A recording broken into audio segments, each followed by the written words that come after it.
Bonjour et bienvenue dans cette nouvelle vidéo. Aujourd'hui, nous allons voir comment gérer les clients difficiles et insatisfaits. Ce sont des situations qui arrivent souvent et on ne le souhaite pas, mais c'est une des réalités du business. La première des choses, c'est de rester calme et d'écouter la personne jusqu'à la fin. Ne pas l'interrompre, puisque plus tu vas l'interrompre, plus ça va l'énerver encore plus il va vouloir tout gâter et tout le reste. Reste calme et écoute la personne. La deuxième chose, montre de l'empathie.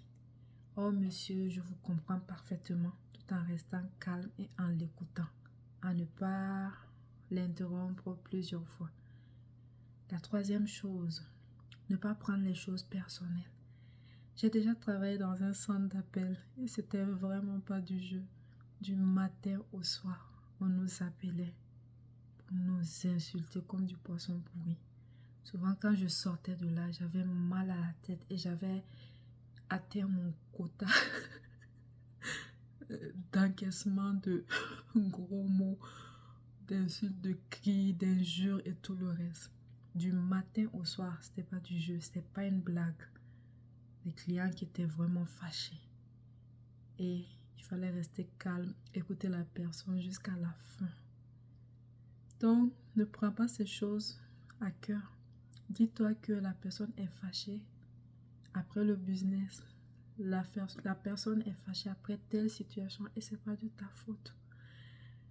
La quatrième chose, si c'est vraiment difficile, si tu es fatigué, si tu sens que la pression commence à monter, cherche de l'aide. Appelle un superviseur, un collègue, une collaboratrice pour qu'elle vienne ou qu'il vienne ne prendre la relève. C'est très important. Et toi, tu iras te calmer quelque part et après tu pourras revenir si tu veux.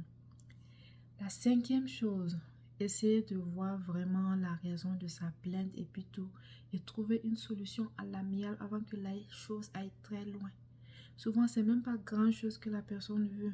En lui offrant un autre produit, en lui offrant un rabais, en s'excusant ou même en restant calme, poli, courtois, en l'écoutant, ça aide à calmer la pression et ces mêmes personnes peuvent devenir tes ambassadeurs quand tu gères bien la situation. Ces mêmes personnes peuvent aller te référer et parler de ton service, de ton business partout.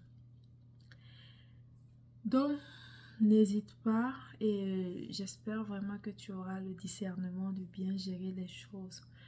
Nous sommes en 2024 et les gens peuvent prendre leur caméra pour parler des business, pour parler de leurs frustrations. N'attends pas que les choses se retrouvent sur la toile, sur le net, sur les réseaux sociaux pour venir proposer des solutions. Non, c'est dès la source. Quand la personne se plaint, quand tu entends qu'il y a de la frustration et tout, essaie d'agir rapidement en proposant des solutions et après en demandant à la personne si elle est satisfaite de la solution que tu proposes et ça va aller.